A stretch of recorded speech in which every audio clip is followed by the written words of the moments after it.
everybody. I want to talk for a minute about something I think is real interesting regarding reactivity. It's a little known thing. A lot of dog trainers know it, but it's not known a lot through to most dog owners.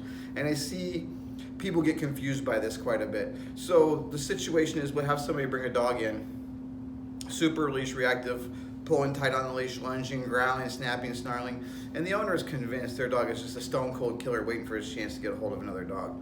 And we'll take that dog, we'll put him on a leash, and we'll take him back into our daycare with a competent handler. Obviously, we're not reckless about this. We're very careful about how we do it, but we'll bring that dog back into daycare. And 99 times out of 100, that dog who in the lobby and on the sidewalk is acting like Cujo, he gets back there and suddenly he is calm, quiet, and meek. So what's going on? Why is that? People are often surprised. They go, "You got him in a daycare?" I'll take a short video, show them. They go, "Wow, I've never seen him like that before." And the problem is, we've just, by taking him into a group of dogs as opposed to one or two dogs on the street or in the lobby, is we've changed the social economics. All right, so there are several reasons, several causes of dog reactivity, and the rarest cause of dog reactivity is true aggression. That sociopathic dog that just wants to kill other dogs, that is a 1 in a million dog. Well, 1 in 1,000.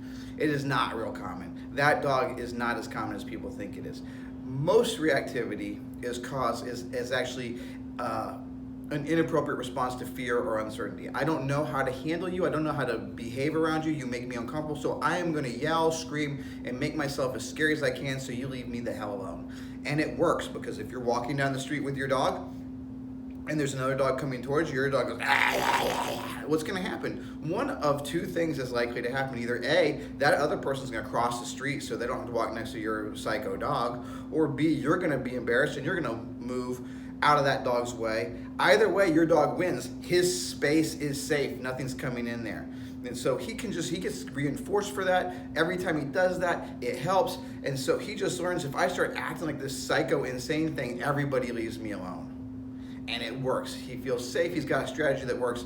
But the moment you put him in a group of 20 dogs or 15 dogs or 30 dogs, all of a sudden, that strategy doesn't sound so sane anymore. It doesn't seem to make as much sense, because the economics are different. He can't fight everybody. He can't threaten everybody. So he changes the behavior. He goes, oh, I should be quiet and observe. And so now we've taken that option sort of off the table, or he's taken off himself. The economics have changed, right? So this is a real powerful tool that we use a lot to begin that road towards getting them over that reactivity. Put him in with other dogs safely and under control. I'm not saying take this dog and run him to the dog park, because that could be a disaster. We are doing something, we're professionals, our daycare staff is highly trained. This is not something that is amateur hour, guys, but it's very effective done correctly. You get the dog into a group of dogs, and the economics of the behavior changes, and their behavior changes. And this is one of the first ways we know that we're not dealing with true aggression. That's wrong. We see it. I'm a pretty good judge, I think. I can tell if the dog is just running his mouth or if he really is aggressive. There's some dogs I won't even try to put in daycare. I'm like, you know what? We're not there yet.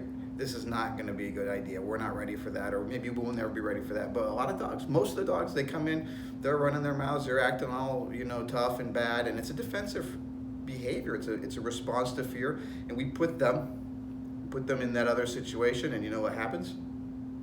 They get better.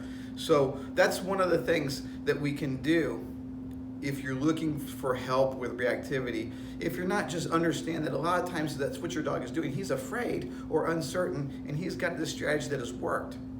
All right, so I'm going to be doing some more videos talking about this, but the first thing to understand is 95% of dog reactivity is going to be, at least in part, due to an inappropriate response to fear or uncertainty. There's other things too, there's other factors. We're going to talk about, I'm going to do some videos talking about the other causes of reactivity.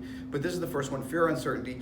And one way we can deal with that is to get the dog in a group with other dogs and monitor their behavior. Of course, the other thing is, when we do that, we have to make sure that the dogs in that room don't push that dog too far. Because if he's uncertain, if he's fearful, and there's dogs just getting up in his face all the time, that's not going to be good for him either. Because then he's going to feel like he has to defend himself. We have to let him feel safe. So we put him in a situation where he voluntarily chooses that threat display. He chooses to take that off the table. he chooses to take that threat display off the table, and then what we can do is we can also let him feel safe by keeping a boundary around him, making sure other dogs aren't crowding into that space. And when we do those two things, he'll start to relax, and before long, he might even make a friend. In fact, over a period of several days in daycare, that's what ends up happening. They end up making friends, they end up playing, they end up usually being some of our best dogs because they don't want to be antisocial, they just don't know how to be social. Right? They want to make a friend, they just don't know how to do it. And we provide them the opportunity to help them do that. But the first step is getting them to decide that that threat display isn't the best solution. We take that off the table, and then we see what's left, and he's got to come up with different solutions. And it's really a beautiful thing, all right? So that's it for now. I hope you found this informative and enjoyable. Go ahead, if you like to, go ahead and click that subscribe button. Leave me a comment. We'll talk about it, and we'll see you around, all right? Thanks a lot. Bye.